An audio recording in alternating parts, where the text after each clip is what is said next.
안녕하세요. 김영편입 김도희 교수입니다. 자, 오늘 우리가 함께하게 될 지금 이 강좌는 24시간 안에 끝내는 핵심 개념이라는 강좌로 여러분들하고 같이 우리가 8주에 걸쳐서 수업이 진행이 될 거고요.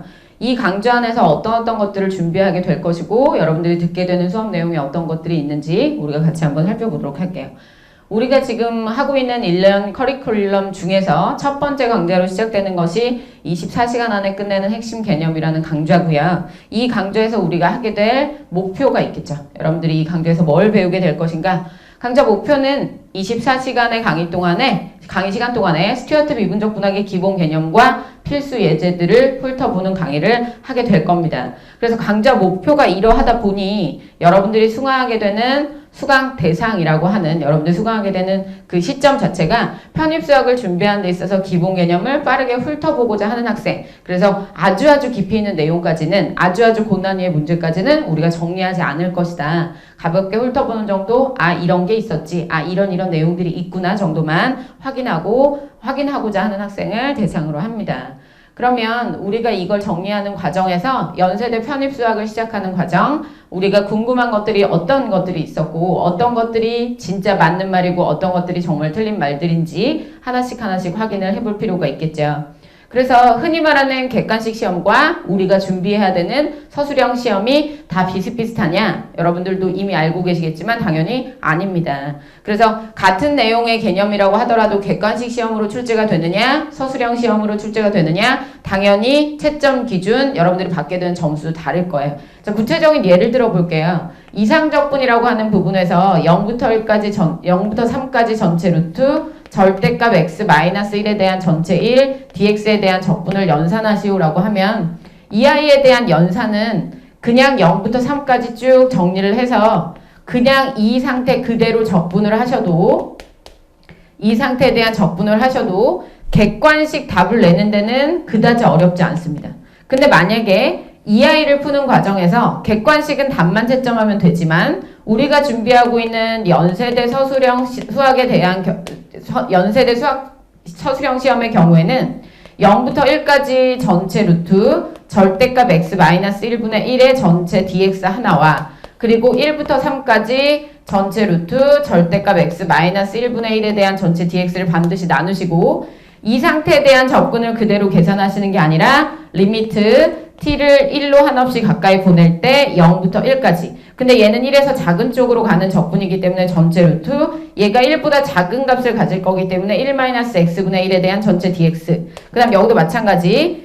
여기 t부터 3까지 전체 리미트 t가 1로 가까이 가는데 1에서 플러스 방향으로 가까이 가는 얘는 양수 파트가 나올 거기 때문에 절대값이 사라지면서 x-1분의 1 전체 dx에 대한 모양으로 이상적분을 계산하지 않으면 0점입니다. 뭐 알고 계시겠죠? 그래서 0점을 받지 않으려면 이런 식의 단순한 연산만으로는 당연히 점수를 얻을 수 없고 서술형 과정에서의 혹은 기호상의 오류나 정의를 쓰는 데 있어서 정의상의 오류가 발생하면 부분 점수가 아니라 여러분들이 0점 처리되고 있음을 반드시 기억하셔야 되기 때문에 그런 부분들, 수학에 대한 정의적 부분들을 반드시 모두 암기하고 들어가시고 마찬가지 정의에서 벗어난 정리에 대한 증명을 하는 과정도 마찬가지 꼼꼼하게 잘 공부를 하셔야 객관식 시험과 서술형 시험을 구별해서 준비하실 수 있어요. 그래서 연대와 지금 현재는 경희대만 서술형 시험으로 처리가 되고 있고 나머지 학교는 모두 객관식 시험으로 진행이 되고 있습니다.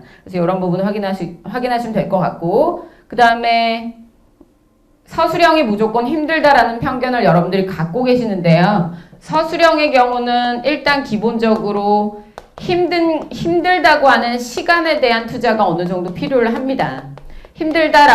안 힘들다라고 하면 사실 거짓말이고요. 서술형에 대한 준비를 시간을 투자하시는데 첫 번째는 개념에 대한 투자를 객관식 시험보다 조금 더 하셔야 될 거고요. 두 번째는 답안지를 쓰는 훈련에 대한 시간을 조금 더 투자하시면 됩니다. 근데 서술형 시험이 긍정적이다라고 하는 긍정적 측면을 살펴보시면요. 여러분들 수능 시험 볼 때 어떠셨어요?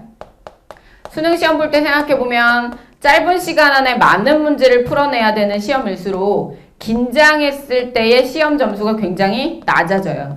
그래서 지금 우리가 보고 있는 10문제를 60분에서 80분의 시간을 들여서 문제를 해결해야 되는 경우에 이 긴장도가 좀 떨어지면서 이 문제를 해결하는데 내가 좀 여유롭게 문제를 풀 수 있다. 그리고 내가 최대한의 점수를 어떻게든 끌어낼 수 있다. 그래서 최대한의 점수 배점을 내가 기대할 수 있도록 훈련만 좀 하시면 개념에 대한 시간 투자와 그 다음에 답안지 훈련에 대한 마지막 파이널 모의고사에 대한 시간 투자만 조금 더 하시면 오히려 수능이나 뭐 단답형 시험에서 좀 긴장이 되면서 내가 실제 실력보다 늘 시험을 못 봐온다 라고 하는 학생들은 조금 더 유리할 수 있겠다라는 생각을 가지시면 공부하는데 부담을 좀 덜 수 있겠죠.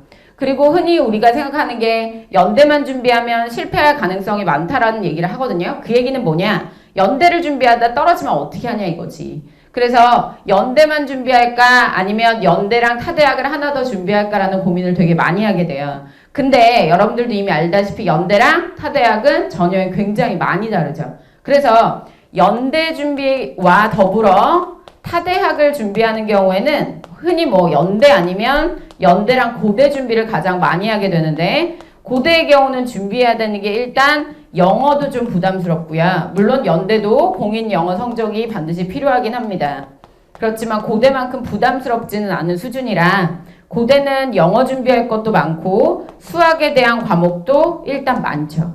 그래서 연대만 준비할 거냐, 그 다음에 연대, 고대 부담스러워도 나는 다 준비할 거냐, 연대, 고대 외에 서성한 상위권 대학까지 같이 준비할 거냐에 대한 선택은 실패한다, 실패하지 않는다에 대한 가능성을 염두에 두지 마시고 여러분들이 전략을 짰을 때 내가 좀 수월하게 갈 수 있다, 없다에 대한 전략을 생각하시는 게 중요합니다. 지금 우리가 알고 있는 쿠엣이라고 하는 고대 영어 시험은요, 이거는 이제 사실은 국내 대학에 있는 아이의 편입 위주보다는 외국 대학에서 들어오는 그런 학생들을 위한 시험이다라는 얘기가 훨씬 더 많거든요. 그러다 보니까 쿠엣에 대한 부담은 커지고 그 다음에 내가 만약에 이미 나는 영어 성적이 꽤 좋다. 난 이미 영어를 너무 잘한다. 그런 경우에는 굳이 쿠엣에 대한 부담이 난 좀 더 없는 편이다라고 한다면 연대 수학과 고대 수학을 같이 준비하시는 것도 부담스럽지 않습니다. 근데 나는 영어를 잘 못해. 영어에 대한 점수가 그다지 높지 않아.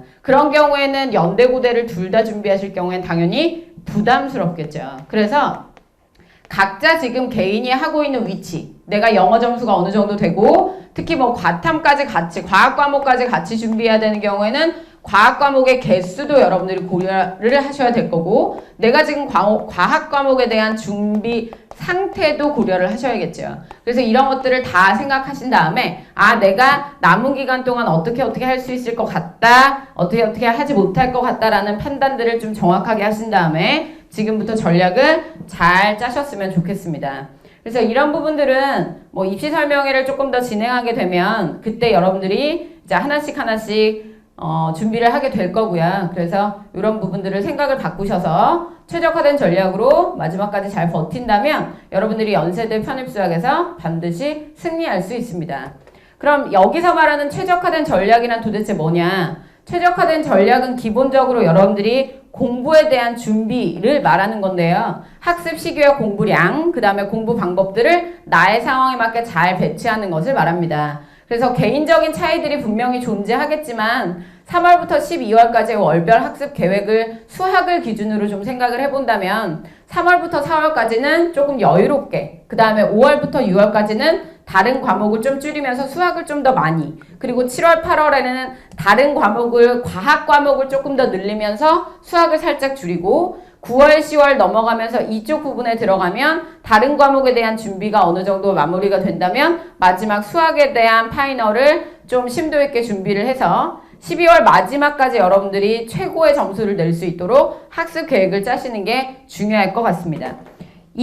지금 제가 말씀드린 이 기본적인 틀은요, 수학에 대한 공부량을 기본적으로 영어와 다른 과목을 준비한다는 전제하에 짠 거기 때문에 보통 대부분의 학생들이 공인 영어 성적을 가지고 있을 수도 있고 없을 수도 있잖아요.